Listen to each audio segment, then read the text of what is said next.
नमस्कार, स्वागत है आपका इंडिया न्यूज में। आपके साथ मैं राजीव शर्मा। मुझे जवाब चाहिए लेकर हाजिर हैं हम। पश्चिमी उत्तर प्रदेश का सियासी पारा इस वक्त चढ़ा हुआ है। यहां पर 58 सीटों पर 10 फरवरी को वोट डाले जाने की तैयारी है। बीजेपी इस मैदान को मारने के लिए पूरी ताकत के साथ जुट गई है। गृह मंत्री अमित शाह ने कैराना से शुरुआत की। उत्तर प्रदेश के मुख्यमंत्री योगी आदित्यनाथ गाजियाबाद में दिखे।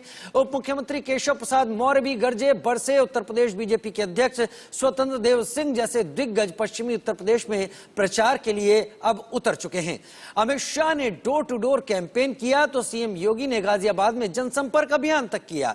गाजियाबाद में योगी ने एक बार फिर अखिलेश यादव की सरकार पर हमला किया।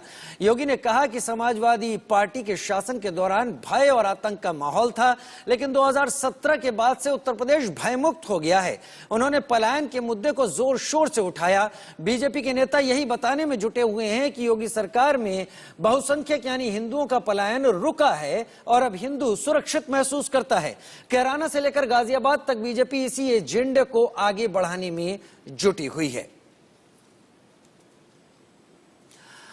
पश्चिम में कौन पावरफुल, हम तस्वीरों और ग्राफिक्स के जरिए आपको बता रहे हैं। 2017 में चुनाव में सपा के हिस्से में 21 सीटें आई थी, जहां पर पश्चिमी उत्तर प्रदेश में बीजेपी के हाथ 80% सीटें, करीब 109 सीटें आई थी।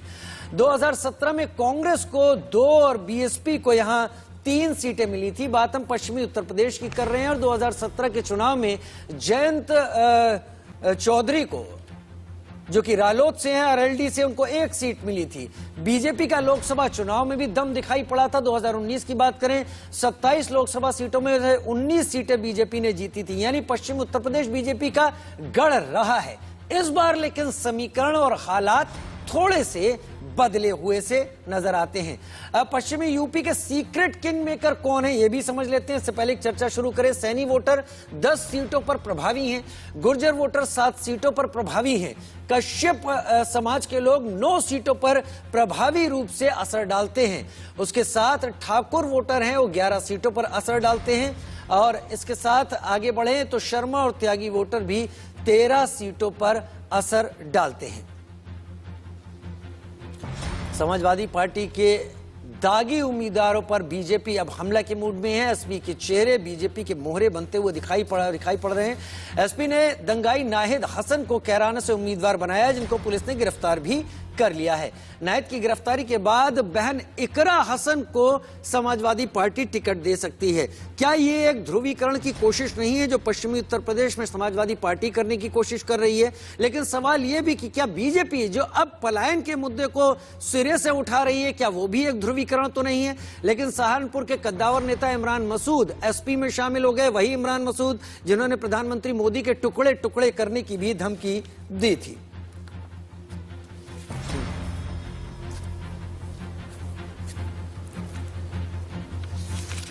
मेरे साथ कई खास मेहमान इस वक्त जुड़ने वाले हैं। डॉक्टर कौशल कांत मिश्रा, प्रवक्ता बीजेपी के तौर पर मेरे साथ जुड़ रहे हैं। अब्बास हैदर भाई, बहुत स्वागत है, समाजवादी पार्टी प्रवक्ता के तौर पर मेरे साथ जुड़ रहे हैं। दानिश कुरैशी, राजनीतिक विश्लेषक के तौर पर हमारे साथ जुड़ेंगे। मेरे साथ कुलभूषण त्रिपाठी, प्रवक्ता कांग्रेस, जल्दी ही जुड़ेंगे। और साथ ही हमारे consulting editor India News Arvind Mohan ji भी जल्दी ही जुड़ेंगे। सबसे पहले डॉक्टर कौशल कांत मिश्रा, आपसे ही सवाल ले लेता हूं। 2017 में पश्चिमी उत्तर प्रदेश बीजेपी का गढ़ कहा जाता था, कहते हैं, या ये आंकड़ों में है, 80% सीटें यानी 109 सीटें बीजेपी के हाथ आ गई थी। इस बार कितनी आ सकती हैं और किस आधार पर? इसमें कोई डाउट नहीं लगता है कि सीट में कोई कमी आने वाली है, क्योंकि पहले से ज्यादा बेहतर काम हुआ है, विकास का काम हुआ है। जो बार बार ये किया जा रहा है कि ध्रुवीकरण की कोशिश, अब देखिए, ध्रुवीकरण की कोशिश और पलायन की बात तब आई है जब पलायन के जो आरोपी लोग थे, जिनकी वजह से पलायन हुआ था कैराना में, उनको दूसरी पॉलिटिकल पार्टियां जैसे सपा ने उनको शामिल करने की कोशिश की। और सपा का अगर पिछला इतिहास उठा करके देखा जाए तो सपा ने पिछली बार और उसके पहले हमेशा से हिंदू तोड़ो और मुसलमान जोड़ो की राजनीति की है। ये एकदम क्रिस्टल क्लियर है, इसमें कोई लाग लपेट की बात नहीं, बड़ा साफ बात है। पूरे प्रदेश को पता है, पूरे देश को पता है, हिंदू तोड़ो और मुसलमान जोड़ो, इस रास्ते पे चलते हुए सपा ने पहली सरकार बनाई थी। इस बार भी उनके टिकट डिस्ट्रीब्यूशन को देखा जाए, अभी आपने पश्चिमी जिलों में देखा है, आप पूरे उत्तर प्रदेश का जिस तरह से टिकट डिस्ट्रीब्यूशन वो करेंगे, आप ये बताइए कि कैराना में जिस आरोपी की वजह से पलायन की बात की जा रही है, अगर आप इतने ही संवेदनशील होते, इतने ही सेक्युलर होते, तो आपको नहीं लगता था कि उन लोगों को टिकट नहीं देना चाहिए। पर नहीं, आप पलायन की बात इसलिए आई क्योंकि पलायन वाले लोगों को टिकट दिया गया है। और भारतीय जनता पार्टी की जितनी भी योजनाएं रही हैं, उसमें भी कोई भी जाति या धर्म देख करके नहीं दिया गया। उसका सीधा पहली एक पार्टी आई है जो कह रही है सबका साथ, सबका विकास, सबका प्रयास और सबका विश्वास।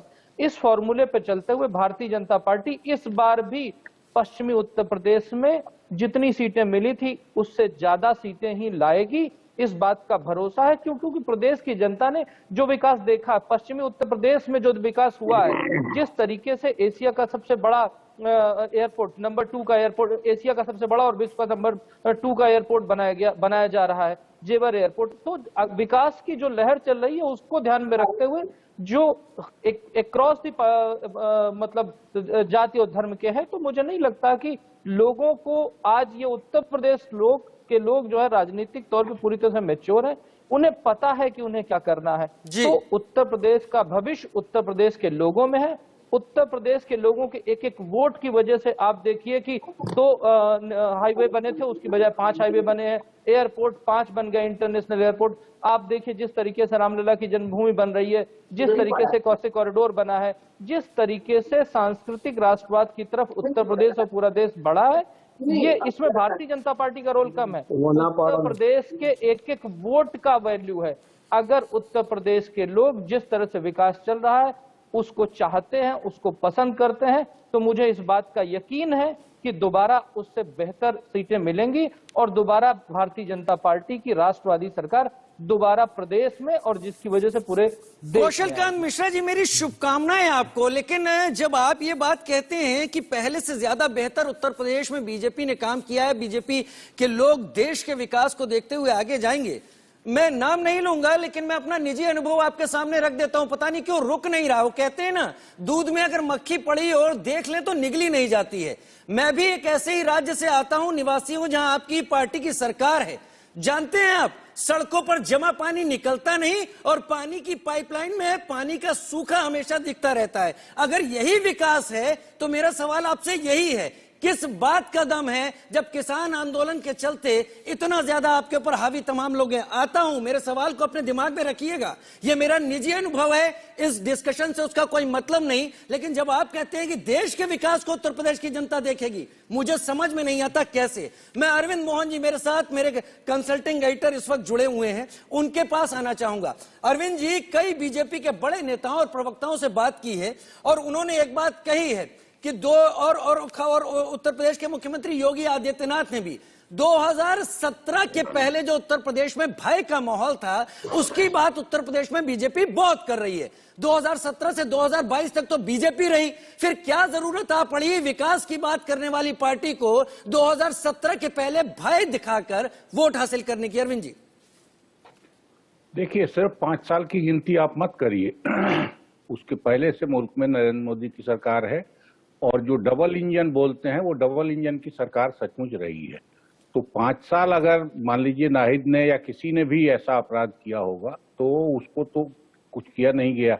अब उसके लिए तीसरी सरकार और चौथी सरकार, 4 इंजन और 5 इंजन, पता नहीं कितने इंजन जोड़ने पड़ेंगे। और ठीक चुनाव के समय ये सब शुरू हुआ है। असल में ये सारी रणनीति ये है कि मुसलमानों को हमने तो टिकट नहीं दिया, आप भी मत दीजिए। समाजवादी पार्टी भी टिकट कैसे तय करे, आरएलडी कैसे तय करे, ये भी बीजेपी पहले से तय कर दी। बीजेपी एजेंडा सेट कर रही है चुनाव में, और निश्चित रूप से मुसलमानों में खामोशी बहुत ज्यादा है और वो खामोशी एक डर की वजह से भी है। लेकिन आप ही सब कुछ तय कर देंगे कि समाजवादी पार्टी का कैंडिडेट कौन होगा, आरएलडी का कैंडिडेट कौन होगा। ये कुछ जरूरत से ज्यादा पॉलिटिक्स पढ़ाना है अपनी, और गृह मंत्री इसमें शामिल हों कि वो कराना को ही सबसे पहले चुने। तो एजेंडा किसी के दिमाग में ये अनक्लियर नहीं है कि क्या एजेंडा लेके बीजेपी आ रही है। और जिस शासन की और जिसकी गिनती दनादन वो कर रहे हैं और भाजपा के और प्रवक्ता कर रहे हैं कि कितनी सड़कें बन गई, या मैं तो मानता हूं कि कानून व्यवस्था में कुछ सुधार जरूर हुआ है पहले से, तो उन चीजों को क्यों नहीं आगे कर रहे हैं? क्यों फिर इस कार्ड को, डेवलपमेंट के एजेंडा को, जो कानून व्यवस्था में, अगर आप, मैं कई मामलों में मानता हूं कि योगी जी बहुत ज्यादा एक्टिव रहे हैं जो आमतौर पे चीफ मिनिस्टर नहीं रहे हैं, योगी पे कोई बड़ा चार्ज पैसे का नहीं आया। इससे मैं पूरे राज्य सरकार को बरी नहीं कर रहा हूं फाइनेंशियल गड़बड़ियों से, लेकिन मुख्यमंत्री पे कोई ऐसा आरोप नहीं आया है। तो ये पॉजिटिव चीजें हैं, इनको लेके चुनाव में आइए। आप चुन के कराना आ रहे हैं, आप वहीं से शुरुआत कर रहे हैं, सारा कुछ ले दे के आप कम। और सिर्फ यही बात नहीं, समाजवादी पार्टी किसको टिकट दे रही है वो समाजवादी पार्टी भुगतेगी, MIM किसको टिकट दे रहा है वो MIM भुगतेगा, वो आपको करने की जरूरत नहीं है। तो आप अपना काम करिए और अपने काम, जब डबल इंजन सरकार आप गिन रहे हैं और आपके पास सचमुच केंद्र की सरकार भी रही है, राज्य की सरकार भी रही है, तो आप उन उपलब्धियों को, पिछले वायदों को, जो वायदे आपने किए थे उसमें से क्या पूरा हुआ नहीं हुआ, और जो मुश्किलें आई हैं कोरोना से लेके किसान। आपका बहुत साफ आ रहा है अरविंद जी। अगर मुख्यमंत्री के ऊपर किसी तरह का आरोप नहीं है, मुख्यमंत्री का चेहरा बेदाग रहा है, आपने कानून व्यवस्था सुधारने की कोशिश की है, तो आप अपने पॉजिटिव्स के साथ क्यों नहीं आगे बढ़े? आपने कैराना की जमीन को चुना इस बात को देखते हुए कि वहां से एक ऐसे उम्मीदवार को समाजवादी पार्टी ने फील्ड किया जिसको गिरफ्तार कर लिया गया, जिसके ऊपर तमाम इल्जाम थे, और इस बीच में आपको हमला करने का मौका मिला क्योंकि आपको लग रहा समाजवादी पार्टी टक्कर दे रही है, तो आप नैरेटिव सेट कर रहे हैं। खैर, मैं अब्बास हैदर भाई के पास जाऊंगा क्योंकि उन्होंने सुन लिया है डॉक्टर कौशल कांत मिश्रा को और अरविंद मोहन जी को। अब्बास हैदर भाई, 21 सीटें थी पिछले विधानसभा चुनाव में समाजवादी पार्टी के पास, और आपके सहयोगी RLD के पास जो जयंत चौधरी उनके पास एक थी। इस बार क्या किसान आंदोलन के सहारे नैया पार कर रहे हैं पश्चिमी उत्तर प्रदेश में आप, या फिर आपको लग रहा है कि बीजेपी जो कुछ कह रही है, जिस बात का बादल बना रही है, क्रिएट कर रही है, वो उसी के ऊपर भारी पड़ जाएगा, आपको कुछ नहीं करना पड़ेगा? देखिए, 2017 में उत्तर प्रदेश की जनता ने भारतीय जनता पार्टी को प्रचंड बहुमत दिया और बड़ी उम्मीदें थी उत्तर प्रदेश की जनता को भाजपा से कि वो एक अच्छी सरकार देगी। जैसा उन्होंने वादे किए थे अपने संकल्प पत्र में, बड़ी बड़ी घोषणाएं की थी कि 400 रुपए गन्ना किसानों को रेट देंगे, वो 14 दिन के अंदर उनके पेमेंट कर देंगे। ऐसे बहुत सारे लुभावने वादे किए थे, लेकिन आप देखें उसमें से एक भी वादे पे ये खरे नहीं उतरे। आज कानून व्यवस्था की बात होती तो मैं आपको बताना चाहता हूँ, एक दिन पहले लखनऊ राजधानी में गाड़ी से घसीट के एक युवक की गोली मार के हत्या हो जाती है। हमने देखा किस तरह से गोरखपुर में योगी आदित्यनाथ जी की पुलिस ने होटल में घुस के एक व्यापारी को मारा, उसका क्या अपराध था। इसी तरह लखनऊ में ही अगर आप देखें तो कुछ समय पहले एक इंजीनियर को गोमती नगर में गोली मार दी पुलिस ने। तो इस तरह से योगी आदित्यनाथ जी की पुलिस जो है वो बेलगाम हो गई है। पुलिस अपराधियों की तरह उत्तर प्रदेश में कार्य कर रही है आज, क्योंकि गोरखपुर का SSP भारतीय जनता पार्टी के एक बड़े नेता का दामाद है, इसलिए वो आज तक हटा नहीं। तो इस तरह की कानून व्यवस्था है उत्तर प्रदेश में। अगर समाजवादी पार्टी की सरकार में योगी आदित्यनाथ जी उत्तराखंड से पलायन करके यूपी में न आए होते तो शायद ये स्थिति ना होती। देश में जो पलायन के शब्द आप इस्तेमाल करते हैं, इस पे मुझे ऐतराज है, मतलब मेरा व्यक्तिगत ऐतराज है अब्बास भाई। देश का हर नागरिक देश में कहीं भी जाए उसको पलायन शब्द से तो मत जोड़िए। पलायन का मुद्दा बीजेपी जरूर बना रही है, उस पर जवाब दीजिए और ये बताइए 21 से आप कितने चले जाएंगे, इससे पहले कि मैं अगले मेहमान के पास जाऊं। बिल्कुल, मैं भारतीय जनता पार्टी को ही जवाब दे रहा हूं, क्योंकि वो ऐसे मुद्दे उठाए हैं जहां पे जो हुकुम सिंह जी के भतीजे ने अपने एक इंटरव्यू में बताया कि ऐसा कोई पलायन का मुद्दा नहीं हुआ। देखिए, उत्तर प्रदेश में चाहे वो पश्चिमी यूपी हो, चाहे पूर्वांचल हो, चाहे बुंदेलखंड हो, हर जगह भारतीय जनता पार्टी का सफाया होने जा रहा है और ये बात ये बखूबी समझ चुके हैं। अगर ये ना समझे होते तो इनको हिंदू मुसलमान मंदिर मस्जिद ना करना होता, अपने काम गिना रहे होते। आज इनके पास उत्तर प्रदेश में अपना एक भी काम गिनाने को नहीं है। कानून व्यवस्था ध्वस्त है, भ्रष्टाचार बढ़ गया। इनके बड़े बड़े नेता वो भी समझ चुके हैं कि भारतीय जनता पार्टी की नैया डूबने जा रही है। ठीक है, कुलभूषण त्रिपाठी कांग्रेस से मेरे साथ इस वक्त जुड़े हुए हैं। कुलभूषण भाई, क्या आपको भी लग रहा है कि भारतीय जनता पार्टी की नाव डूबने वाली है और अभी जो कुछ हो रहा है वो आखिरी कोशिशें हैं प्रचार के दौर में, मुद्दों को आगे रखने की कोशिश में? क्या यही आपको भी लग रहा है? राजीव जी, पहले तो आपके सभी दर्शकों को और यहां बैठे सभी मेहमानों को राष्ट्रीय बालिका दिवस की बहुत बहुत बधाई। कांग्रेस पार्टी मुद्दों की राजनीति कर रही है और मुद्दों के आधार पर मैं ये कहता हूं कि भारतीय जनता पार्टी की नाव पूरी तरह से डूब चुकी है। पश्चिमी उत्तर प्रदेश में अभी आपने देखा कि विपक्षी पार्टियों के लिए कोरोना का बहाना बना के उनके ऊपर धारा 144 के उल्लंघन के केस दर्ज हो जाते हैं और देश के आदरणीय गृह मंत्री किस तरह से गली गली जनसंपर्क कर रहे हैं। इसी से आप अंदाज लगाइए कि भारतीय जनता पार्टी की स्थिति कितनी खराब है। दरअसल अगर जो मैं कांग्रेस पार्टी की बात करूं तो मुद्दों की राजनीति में सबसे पहले हम M/Y समीकरण लेकर आए। M फॉर महिला, Y फॉर युवा। हमने महिलाओं के लिए शक्ति विधान जारी किया, हमने युवाओं के लिए भर्ती विधान जारी किया। क्योंकि इस समय उत्तर प्रदेश का हर परिवार, भारतीय जनता पार्टी धर्म पर बांटने की कोशिश करेगी। फाशीवादी ताकतों का जिस तरह से कार्य करने का व्यवहार होता है उसी तरह से भारतीय जनता पार्टी काम कर रही है। पहले वो संप्रदाय में बांटने का काम करेगी, फिर जाति में बांटने का काम करेगी। लेकिन मैं पूछता हूं, क्या महंगाई जाति और धर्म देखकर काम करती है? गैस का सिलेंडर क्या धर्म और जाति के आधार पर कम और ज्यादा पैसे का मिल रहा है? पेट्रोल और डीजल के जो रेट बढ़े वो जाति और धर्म के आधार पर थी। शिक्षा की व्यवस्था क्या धर्म के आधार पर है? अगर जो बेरोजगारी है तो हर परिवार में है। कुलभूषण हर जी, परिवार के युवाओं के सपने टूट रहे हैं। कुलभूषण जी, ऐसे समय में जब महिला परेशान है, युवा परेशान है, तो भारतीय जनता पार्टी को उसका जवाब देना पड़ेगा। कुलभूषण जी, आपने माई का जो व्याख्या की वो मुझे बहुत भा गई। आपने महिला और युवा की बात की, लेकिन जब अभी आप जाति धर्म की बात लेकर घेर रहे थे बीजेपी को, थोड़ा अपना भी इतिहास जान लीजिए। पूर्व प्रधानमंत्री मनमोहन सिंह जी ने क्या कहा था, उसको अगर याद कर लें तो उससे बड़ा पोलराइजेशन का बयान और कोई नहीं हो सकता था, और कांग्रेस की तरफ से आया था। तो इसको भी ध्यान में रखें बोलते हुए। राजीव जी बिल्कुल, मैं सारी चीजों को ध्यान रखता हूं। उसकी कोई आवश्यकता नहीं थी।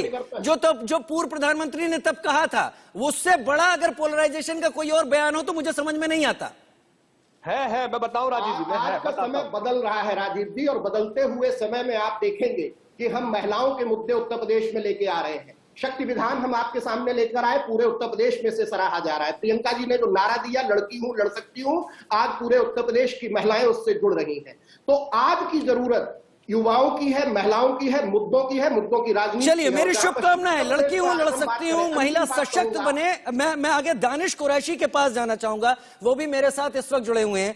दानिश भाई, शुरुआत तो पश्चिमी उत्तर प्रदेश से हो रही है। ये वो जगह है जो कि गढ़ मानी जा सकती है। अगर पिछले चुनाव के आंकड़े देखे जाएं तो बीजेपी के पास 109 सीटें थी। इस बार आपको क्या लगता है, वो कौन से मुद्दे होंगे जो भारी पड़ने वाले हैं? किसान आंदोलन की बात हम सभी कर रहे हैं। क्या ये चमत्कार एक बार फिर से दोहरा सकती है बीजेपी, या पूरी तरीके से रिवर्स हो जाएगा विपक्ष, कांग्रेस या फिर समाजवादी पार्टी के खेमे में?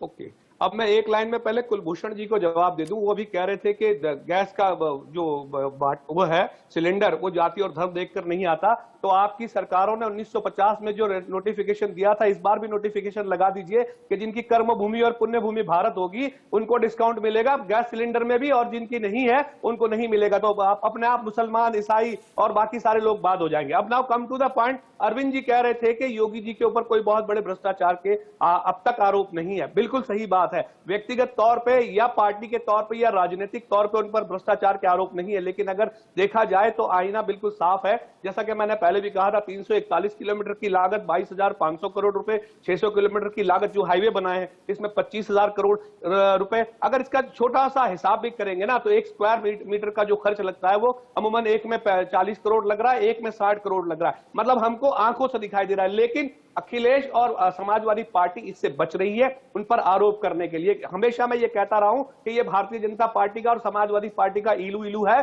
जो कभी भी शासक पक्ष का भ्रष्टाचार उजागर करने से अखिलेश यादव। मतलब तुम मुझ पे सवाल मत उठाओ, मैं तुम पे सवाल मत उठाऊं, और ये सारी चीजें चलती रही। बिल्कुल। दूसरे नंबर की बात आपने कही पश्चिमी उत्तर प्रदेश की। तो देखिए, भारतीय जनता पार्टी को जैसे ही ये बात करनी पड़ी कि 2017 से पहले पलायन, 2017 से पहले जुल्म, तो देखिए विक्टिमहुड का पॉलिटिक्स जो उन्होंने शुरू किया, इसका मतलब ये है कि उनके पास अपने उपलब्धियां गिनाने के लिए 2017 के बाद से लेके अब तक जो कुछ भी है वो कहीं ना कहीं कम लग रहा है। इसीलिए वो 2017 से पहले की बात कर रहे हैं कि 2017 से पहले जब अखिलेश की या समाजवादी पार्टी की या उनकी सरकार थी तो उसमें क्या हुआ था, आखिरकार ये क्यों बात करनी पड़ी। क्या उसके पलायन से कमजोर निकली आपकी कानून व्यवस्था? क्या उस पलायन को आप स्थापित नहीं कर पाए फिर से, या लोगों में कॉन्फिडेंस पूरा नहीं कर पाए? डॉक्टर कौशल का सुनते रहिए, आपके पास ही आ रहा हूं। हाँ जी, मैं सुन रहा हूं और मैं तैयार कर रहा हूं सारे। बिल्कुल बिल्कुल। सबसे पहली बात तो यह होनी चाहिए थी कि किसी भी देश के नागरिक को अगर परेशानी हुई है किसी भी अराजक तत्व से, तो उसका पॉलिटिसाइजेशन नहीं होना चाहिए था। पलायन हुआ नहीं हुआ ये 2 नंबर की बात है। अगर उस वक्त पलायन हुआ तो ये शर्मनाक था उस वक्त के मुख्यमंत्री के लिए, और अगर पलायन के बाद आपको उस पर राजनीति की बात करनी पड़ रही है कि पलायन हुआ था, तो ये शर्मनाक है बाबा जी के लिए। तब प्रॉब्लम ये है कि हम नागरिकों को सुरक्षा मुहैया कराने के बजाय उनकी सुरक्षा के साथ जो खिलवाड़ हुआ, जिन अराजक तत्वों ने, चाहे किसी धर्म किसी समाज के हो, हम उन पर पॉलिटिक्स कर रहे हैं कि हम आएंगे तो आप बच जाएंगे। अरे आप या चाहे कोई भी आएगा मुख्यमंत्री के तौर पे, क्या पूरे प्रदेश की सुरक्षा की जिम्मेदारी मुख्यमंत्री की नहीं है? ठीक है दानिश भाई। डॉक्टर कौशल कांत, जवाब की बारी आपकी है। बताइए आपको क्यों आपके विकास के दावे प्राथमिकता में नहीं रहते हैं? क्यों फिर वो चीजें आ जाती हैं जो 2017 से पहले की कहानी बयान करती हैं? अरे अब तो कम से कम 2020 2021 कोरोना के काल में अगर आपने अच्छा काम किया है उसको लेकर आगे आइए, डबल इंजन को लेकर आगे आइए उतरिए ना। मैं तो कह रहा हूं जैसा अरविंद मोहन जी ने कहा कि कोई दाग नहीं है, बेदाग है मुख्यमंत्री, अपनी छवि के साथ आगे आए। अरविंद मोहन जी ने बात उठाई कि हम चाहते हैं कि दूसरे के भी कौन कैंडिडेट हो ये हम सेट करें। अरविंद मोहन जी, मैं बताना चाहूंगा कि अगर अखिलेश यादव जी, अब्दुल हमीद कलाम साहब और आजम जी जैसे घरों से अगर कैंडिडेट देते तो हम कोई सेट नहीं करने जाते, पर उनके एग्जाम्पल क्या आते हैं? अतीक अहमद, आजम खान, मुख्तार, मुकीम, सुल्तान, आपने तो एक भी किसी को टिकट नहीं दिया। बिल्कुल, मैं कोई अब्दुल कलाम भी नहीं छांट पाए। नहीं सर, हमने अब्दुल कलाम को राष्ट्रपति बनाया। सर आनंद मोहन जी, आपको भी पता है, आप पॉलिटिकल एडिटर हैं, आपको भी पता है टिकट उसको दिया जाता जो जीत सकता है। जब भारतीय जनता पार्टी को अगर कोई भी मुस्लिम वोट नहीं दे रहा है, जैसा कि सारे डेटा कह रहे हैं, बहुत कम लोग ने अब देना शुरू किया है। अगर लोगों ने देना शुरू किया है तो भारतीय जनता पार्टी जिस तरह से काम कर रही है उस तरीके से आगे नंबर बढ़ेंगे। इस बार अभी एक एमएलए के लिए सीट के लिए मुस्लिम को वोट टिकट दिया गया। बात यह है कि पॉलिटिक्स में विनेबिलिटी सबसे बड़ा फैक्टर है। और दूसरी बात जो की गई थी पलायन और हिंदू मुसलमान की बात, आप याद कीजिए इस इलेक्शन में सबसे पहले जिन्ना लाने वाले कौन थे? अखिलेश यादव। ऊपर अल्लाह नीचे मल्ला लाने वाले कौन थे? अखिलेश यादव। उसके बाद हिंदू और हिंदुत्व में डिफरेंस करने वाले कौन थे? कांग्रेस पार्टी। आप ये बताइए, आप पॉलिटिकल एडिटर हैं, अगर विपक्ष हमारे पे कोई सवाल करेगा तो क्या हम उसका जवाब नहीं देंगे? और राजनीति में तो सामने वाले से ज्यादा तगड़ा जवाब देना ही राजनीति है। और जब बात की जाती है कि हमने क्या किया जो पहले नहीं हुआ, उसका एग्जाम्पल देते हैं। 36,000 करोड़ से लेकर के 86 लाख किसानों का कर्ज माफ किया। 6,00,000 सालाना की पीएम सम्मान निधि पहले कभी नहीं दी गई। आप जिस तरीके से देखिए, आयुष्मान भारत योजना के थ्रू हर परिवार को 5 लाख का स्वास्थ्य बीमा सालाना दिया गया। ये सब पहले नहीं हुआ। ये ऐसी दर्जनों चीजें गिना सकता हूँ। गैस का कनेक्शन कभी डॉक्टर कौशल कांत मिश्रा, मैं तारीफ करूंगा आज आपकी व्यक्तिगत रूप से। आप बहुत खुलकर बोल रहे हैं, बेलाग बोल रहे हैं इन तमाम चीजों को, लेकिन जब आप बीजेपी को डिफेंड करते हैं ना, तो यहाँ आम नागरिक होने के नाते मैं कहीं बहुत अंदर हंसता भी रहता हूँ, क्योंकि जमीनी हकीकत मुझे पता है, जमीनी हकीकत मुझे पता है। आप एयरपोर्ट के साथ आगे नहीं आ रहे, आप हाईवेज के गंगा एक्सप्रेसवे के साथ आगे नहीं आते, आप पूर्वांचल के साथ आगे नहीं आते, आप देश के विकास की बात कहते हैं, लेकिन आपके ही पार्टी के राज्यों में हालात क्या है, आप उसके समीकरणों के साथ आगे नहीं आते। आप उससे आते हैं जहां आप कहते हैं कि शठे शाठ्यम समाचारे थी, टिट फॉर टैट ही सही है। क्यों गलत कह रहा हूं मैं सिर्फ 10 सेकंड और लेना चाहूंगा। बार बार बात होती पेट्रोलियम प्राइसेस की। ये इंडियन ऑयल की वेबसाइट है, आप देखिए। और गैस की एजेंसी, गैस के सिलेंडर का प्राइस 2014 में जब था,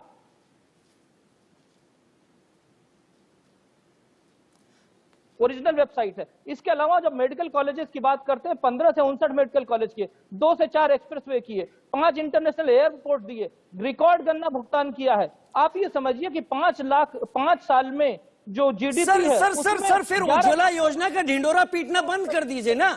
उज्ज्वला योजना उन गरीबों के लिए आई थी 350 में सिलेंडर था, आज 900 का सिलेंडर ले रहे हैं वो। इस कोरोना में लोगों की सैलरी, लोगों की नौकरियां चली गई। एक योजना बंद कीजिए, बोलिए उज्ज्वला योजना फेल हो गई। ये सब कुछ इंडियन ऑयल के चलते हुआ है, ये गैस के रेट बढ़ने के चलते हुआ है। डॉक्टर कुलभूषण त्रिपाठी के पास आऊंगा। कुछ चीजें पचती नहीं है सर। जब आप कहते हैं देश का विकास भी यहाँ पर मायने रखता है, तो मुझे आपकी पार्टी के राज्यों में सड़क पर भरा हुआ पानी और पानी की पाइपलाइन खाली नजर आती है। वो आप लोग को नहीं दिखेगा, आपको वो भी तस्वीर रखनी चाहिए। कुलभूषण त्रिपाठी जी, क्या बीजेपी अपने इन दावों के साथ उत्तर प्रदेश की जनता को अपने समर्थन में ला सकती है, ला पा रही है? भारतीय जनता पार्टी के लिए एक ही लाइन कहूंगा कि तुम्हारी फाइलों में गांव का मौसम गुलाबी है, मगर ये आंकड़े झूठे हैं, दावा किताबी है। ये दावे सारे जुमले की तरह से हैं। 15 लाख का जुमला जो था वो भी जुमला ही निकला, अच्छे दिन का जुमला था, नोटबंदी जुमला था, काला धन जुमला था। आज 2000 का नोट में पूछता हूं भारतीय अर्थव्यवस्था में प्रचलन में किसको और कहां दिखाई दे रहा है? वो पूरी तरह से होल्ड हो गया है और डबल इंजन की सरकार उसे खोज नहीं पा रही है। इसलिए इनके सारे आंकड़े झूठे हैं और जनता आज इस डिजिटल युग में सारी सच्चाई जान रही है। आपकी रैलियों से और आपके प्रचार माध्यम से और सरकारी एजेंसियों को अपना फ्रंटल बना के प्रचार करने से, कोरोना की गाइडलाइन लागू होना और आचार संहिता लगने से पहले सरकारी पैसे से देश के प्रधानमंत्री, देश के गृह मंत्री, देश के रक्षा मंत्री और प्रदेश के मुख्यमंत्री ने सारी रैलियां कर डाली और विपक्षी पार्टियों के लिए कोरोना गाइडलाइन और धारा ठीक है। अरविंद मोहन जी इसी बात पर आ रहा हूं, कोरोना की बात पर भी आ रहा हूं। अरविंद मोहन जी, मुझे गंगा एक्सप्रेसवे, पूर्वांचल एक्सप्रेसवे, जेवर एयरपोर्ट अब तक क्यों नहीं दिखाई पड़ा? मुझे विपक्षी पार्टियों की तरफ से भी नाहिद हसन दिख रहा है, समाजवादी पार्टी की तरफ से, मुझे कांग्रेस की तरफ से भी जो स्थिति आप देख रहे हैं, केवल लड़की हूं लड़ सकती हूं को लेकर तमाम चीजें चल रही। कांग्रेस वैसे भी अभी कोई बहुत बड़ा करने की स्थिति में दिख नहीं रही है, बीएसपी बाहर है। समाजवादी पार्टी और बीजेपी क्यों उलझ कर रह गए अरविंद जी? नहीं, लड़ाई इसी किस्म की होती जा रही है और अलग अलग इशू लोग बाजार में डालते हैं तो वोटरों के सामने, और उनको ये भरोसा होता है कि ये चीजें पकड़ेंगी। नहीं तो काफी सारी चीजें हैं, मान लीजिए कोरोना की मौत, गंगा के किनारे की लाशें, उससे भी ज्यादा मैं कहूंगा कि करोड़ों माइग्रेंट्स को क्या क्या कष्ट हुआ जाने में और किस किस्म से उनको घेरा गया एक बार में लॉकडाउन घोषित होने के बाद। वो तो कई बार लगता है कि जो नोटबंदी हुई उससे भी ज्यादा सख्त फैसला था लॉकडाउन का, और वो क्यों लगाया गया? वो घंटी बजाओ, दिया जलाओ, ये सब प्रधानमंत्री कहेंगे और फिर उसका नतीजा हम सब लोग भुगत चुके हैं। तो ये सारे फेलियर्स हैं ऐसे बड़े, इनको क्यों नहीं उठाया जा रहा है? और विपक्ष और जो सरकार ने किया, वो सरकार भी उसको करने बताने की जगह अच्छा भला आपके पास उन सब की जगह आप जो कह रहे हैं चुप तो वो सबको रहा है और मुझे भी चुप रहा है। मैं भी उम्मीद कर रहा था कि हम लोग एक सार्थक, क्योंकि मैं कह रहा हूं कि आंकड़ों में बहुत प्रगति बता रहे हैं। 5 साल में जीडीपी फिर वापस उसी जगह पहुंच गई, per capita income Uttar Pradesh की फिर 17 पे ही पहुंच गई है। इस 5 साल में कुछ भी नहीं हुआ। और 1 ट्रिलियन की इकोनॉमी की बात अब योगी जी भी नहीं करते, अभी शैलजा जी करेंगे नहीं करेंगे मुझे भरोसा नहीं। तो ये सारी बातें घूम फिर के फिर वहीं चली गई, फिर वहीं पहुंच गई। ठीक है सर, हेडलाइंस का वक्त है अरविंद जी, हेडलाइंस का वक्त है। मैं हेडलाइंस लेकर वापस लौटता हूं, लेकिन सवाल मेरा भी यही है। मैं भी उम्मीद कर रहा था कि हम लोग इन उत्तर प्रदेश के चुनाव को, जिसके बारे में कहा जाता है जिसने उत्तर प्रदेश जीता उसने देश जीता, वो सबका साथ, सबका विकास और विश्वास के दावों और नारों पर लड़ेंगे। लेकिन हम हर तरफ से, विपक्ष और पक्ष की तरफ से, वही ध्रुवीकरण की राजनीति और उसी पर चुनाव लड़ते हुए देख पा रहे हैं। चर्चा कर रहे हैं उत्तर प्रदेश की राजनीति को लेकर, क्योंकि पश्चिमी उत्तर प्रदेश से वोटिंग की वो शुरुआत होने वाली है 10 फरवरी को, जो शायद 10 मार्च को बताएगी कि ये शुरुआत किसके हक में लहर बनकर गई या एक शुरुआत किसके हक में एक पॉजिटिव संकेत लेकर गई। मेरे साथ तमाम खास मेहमान इस वक्त लगातार जुड़े हुए हैं। मैं अब्बास हैदर भाई को अब बहस में आगे सामने लाना चाहूंगा। अब्बास हैदर भाई, आपने सुना अरविंद मोहन जी को, आपने कौशल कांत मिश्रा जी को भी सुना, कुलभूषण त्रिपाठी को भी सुना। दानिश कुरैशी ने बड़े जायज पॉइंट यहां पर उठाए थे। दानिश कुरैशी ने एक बात कही थी कि आप और बीजेपी दोनों के दोनों एक दूसरे की पीठ थपथपाने के अलावा कुछ नहीं करते। कहीं पर कोई बड़ी गलती होती है तो दोनों एक दूसरे की आलोचना से बचते हैं और कोशिश करते हैं कि एक एक करके एक दूसरे के हाथ में सत्ता पलटती रहे। गलत कह रहे हैं क्या दानिश? और कह रहे हैं तो क्यों? देखिए, समाजवादी पार्टी और भारतीय जनता पार्टी की उत्तर प्रदेश में सीधी लड़ाई है और भारतीय जनता पार्टी भी ये बात समझ चुकी है कि इनका उत्तर प्रदेश से सफाया होने जा रहा है। मैं दानिश कुरैशी के सवालों पर बात कर रहा हूं।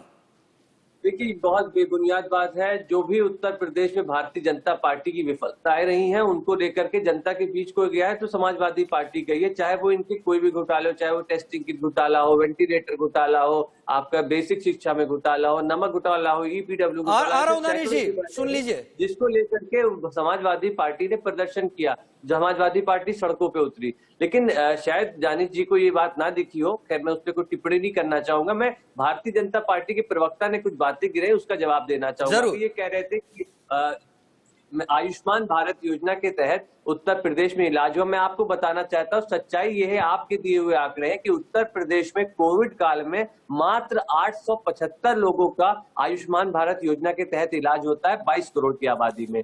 मैं आपको बताना चाहता हूं, अभी ये कह रहे थे कि डीजल पेट्रोल के दामों के बारे में बता रहे थे, तो जब कच्चे तेल के दाम 32% घटे हैं तो डीजल के दाम जो है 55% हमारे देश में बढ़े हैं। ये हुआ है आपकी सरकार में। अब्बास भाई, एक्सप्रेसवे की बात कर रहे थे। अब्बास भाई बोलने का मौका दे रहा हूं आपको, लेकिन आपने बोला कोविड काल में। कोविड काल समाजवादी पार्टी को क्या भाता नहीं है? मुझे लगता है, क्योंकि सबसे पहले तो अखिलेश जी ने वैक्सीन को ही एक पार्टी की वैक्सीन कर दिया था और उन्होंने अब तक वैक्सीन भी नहीं लगवाई है। तो कोविड काल छोड़िए, बाकी मुद्दों की बात कीजिए। बिल्कुल, उन्होंने वैक्सीन लगवाई है और सरकार की वैक्सीन थी। अखिलेश जी ने कहा था कि भारतीय जनता पार्टी, उन्होंने वैक्सीन नहीं लगवाई है, जो अब तक की मेरी जानकारी है इस वक्त की। नहीं, अखिलेश जी ने वैक्सीन लगवाई है। और वैक्सीन की जहां तक बात है तो अखिलेश जी का ये कहना था कि वैक्सीन को किसी जी, इंडिया न्यूज का खास कार्यक्रम मंच की मुझे याद है, अखिलेश जी ने अपने शब्दों में इस बात को कहा था कि मैंने वैक्सीन नहीं लगवाई है। आप कोविड काल का जिक्र अगर अपने तमाम तर्कों में करेंगे ना, तो मुझे अखिलेश जी की चुभती हुई दोनों बातें याद आएंगी। आपको कम से कम करना नहीं चाहिए, शोभा नहीं देता। नहीं, अखिलेश जी ने वैक्सीन लगवाई है, मैं बहुत जिम्मेदारी से बात कह रहा हूं। और इन्होंने जी कहा था कि पार्टी विशेष के, चलिए मेरे पास अभी अगर वो ऑडियो होता, वो चीजें होती और ये मुद्दा होता तो शायद मैं आपको सुनवाता।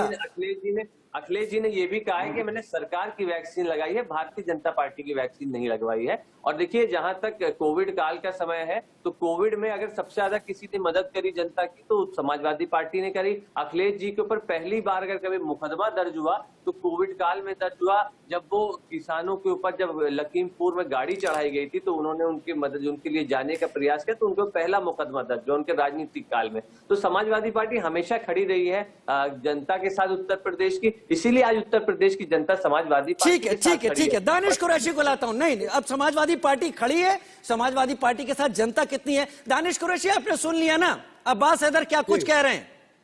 जी देखिए, मैं तो अब्बास साहब से एक ही बात पूछना चाहूंगा कि 2021 का कंपनसेशन जीएसटी का 8,000 करोड़ बकाया है। अब तक समाजवादी पार्टी ने कितनी बार, क्योंकि ये उत्तर प्रदेश के व्यापारियों का पैसा है, तो क्या विपक्ष की जिम्मेदारी नहीं थी? 2018-19 में योगी जी खुद अपने आप पे जो लागू केस थे उनके ऊपर क्रिमिनल केसेस, वो असेंबली में रेजोल्यूट करवाने जा रहे थे कि भाई विड्रॉ कीजिए। ब्यूरोक्रेसी इसके मुखालिफ थी कि ऐसा नहीं हो सकता, ये एंटी डेमोक्रेटिक प्रोसेस हो जाएगा। लेकिन फिर भी समाजवादी पार्टी खामोश है। ये व्यक्तिगत बात कर रहा हूं, जब योगी जी खुद अपने लिए और किसी के लिए करते तो बात समझ में आती, तब भी समाजवादी पार्टी खामोश थी। खामोश इस पर भी है, पूर्वांचल और गंगा एक्सप्रेस जो इन्होंने जो एक्सप्रेसवे के अंदर में जो करप्शन किए, इस पर भी खामोश है। और मैं आखिरी एक सवाल इनसे ये पूछना चाहता हूं कि 1 मिनट के लिए मान लीजिए कि अगर 2022 में सत्ता बदल गई तो क्या वर्तमान सरकार, आज की जो सरकार है, इसके किए हुए भ्रष्टाचार में जितने भी मंत्री संतरी तंत्री लिप्त हैं, क्या वो जेल में जाएंगे? या फिर जिस तरह से 5 साल उन्होंने 2017 तक आपका कोई इन्वेस्टिगेशन नहीं किया, आप भी अगले 5 साल कुछ नहीं करने वाले? ये पूरे उत्तर प्रदेश की आवाम जानना चाहती है। ठीक है, मैं जाऊंगा अब्बास हैदर, वक्त दीजिए जरा सा। डॉक्टर कौशल कांत मिश्रा मेरे साथ है। आप लोगों ने बहुत कुछ कह लिया, डॉक्टर कौशल कांत मिश्रा ने एक एक बात नोट की है। कौशल कांत जी, आपका रिबटल चाहिए। देखिए, मैं शुरू करूंगा। सबसे बड़ी चीज, चूंकि पॉलिटिकल एडिटर आपके मैं न्यूट्रल मानता हूं, उन्होंने बात उठाई थी 2 चीजें। एक तो उठाई थी उन्होंने अनएम्प्लॉयमेंट रेट की और दूसरी पर कैपिटा इनकम की।